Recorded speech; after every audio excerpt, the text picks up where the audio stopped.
So, paano nga ba tayo guys mag-edit ng avatar or logo?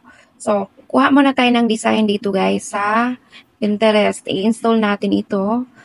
So, naka-install na kasi siya kaya i-click ko na lang. So, tapos, i-type nyo lang dito sa taas, logo ideas. Then, ito na yung lalabas. Mamili ka lang.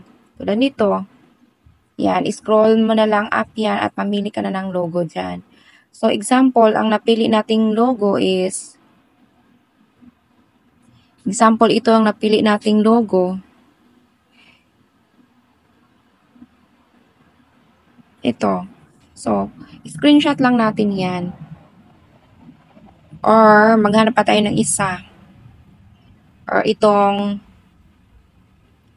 red. Example, itong red. Ganyan. Screenshot lang natin. Tapos, punta na tayo sa CapCut. Kung wala pa kayong CapCut, pwede kayong mag-install. So, ito yon CapCut app. Then, so, una muna natin gagawin pala. Ay, balik muna pala tayo sa photos kasi i-ano muna natin yung screenshot natin. So, halimbawa ito napili nating red. So, i-crop muna natin siya. So, crop. I-crop lang natin. Pwede na din natin i-crop doon mismo sa CapCut. Pero ngayon, dito ko lang gagawin. So, yan. Then, punta na tayo sa CapCut.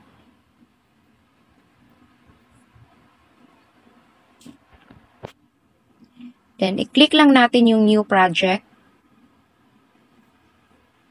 So, kunin natin yung picture na napili natin or logo or avatar. So, ito yon. So, i-add lang natin. Pagkatapos natin mag-add, dito tayo sa baba. Dito sa baba, maghanap tayo, scroll natin pa right side. Pa right side. Hanapin natin dito yung overlay. So, scroll mo lang, tapos ito yung overlay. So, i-click lang natin ang overlay. Tapos, hanap tayo ng picture na gawaan natin ng logo or avatar. So, ito ang gagawin natin na avatar.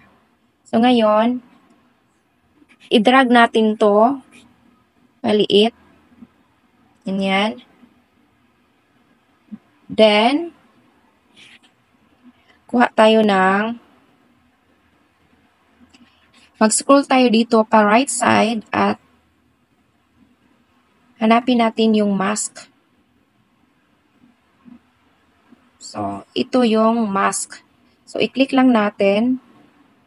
Then, piliin natin yung circle. Pagka i-click lang natin yung circle, then, itong mga arrow na to, i-drag natin. So, pataas. Yan. Saktong bilog.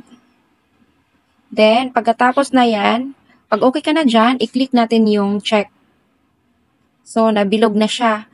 Ngayon, parang ang pangit tingnan kasi may background. So, ang gagawin natin, click natin to dito para mag-back itong arrow. Ngayon, i-click muna natin tong overlay, guys. Tapos, i-click natin itong naka-overlay dyan.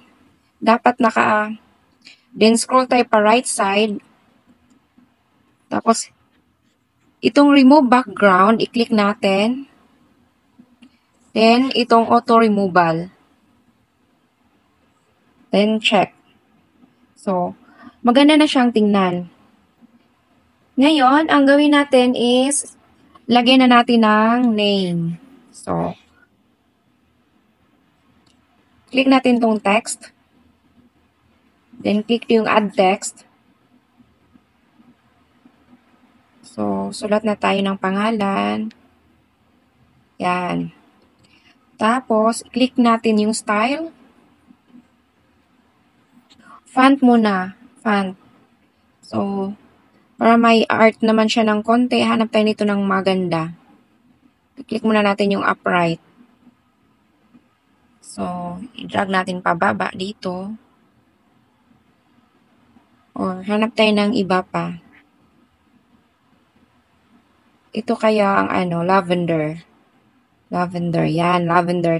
Then, ano tayo ng style?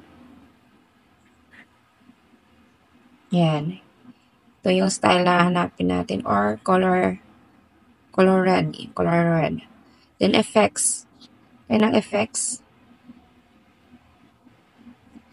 So, maganda. Red lang siya.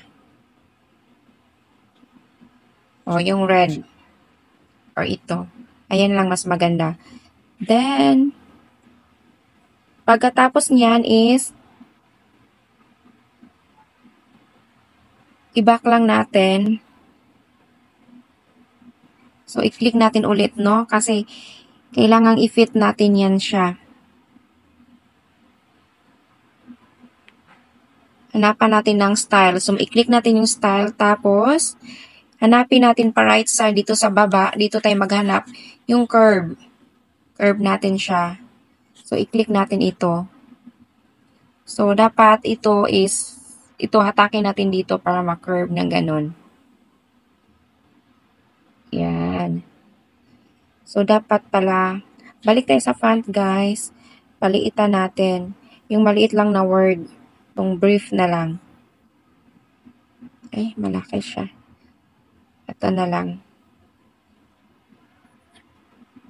Ay, pangit. Italic. Yan. So, pag yan yung pangalan, huwag na lang yan, fantasy na lang.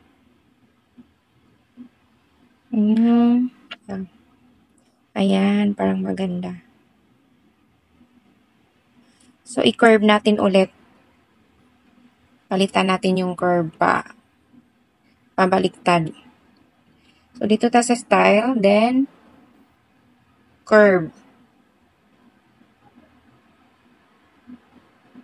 Ayan, ganyan lang. Then, sulat tayo sa taas, Legendary Agency. Legendary Agency. Then, hatakin natin pataas. Yan. Para malinis titingnan. Then, mag-add tayo ng simple logo lang. So, back lang yun. Tapos, click lang natin yung overlay. Tapos, add overlay. So, ito. Then, add. Ngayon, paliitan natin ito kasi logo lang naman ito. So, takin lang natin paloob. Lagay natin dito. O, dyan lang siya. Then, anin natin yung mask na bilog. Pa right side tayo. Hanapin natin yung mask. Then, bilog. Click natin yung bilog, hatakin. Right side, hatak. Hatak. Yan. Check na natin. So, okay na yan. Then, dahil nga, hindi natin ma-export yan kasi pro may bayad, screenshot lang natin yan. Ganyan. Punta na tayo sa ating gallery. Sa photo gallery.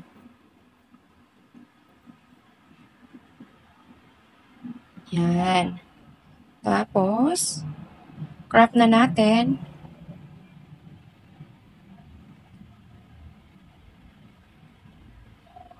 Yan. So, meron na tayong avatar ng Legendary Agency.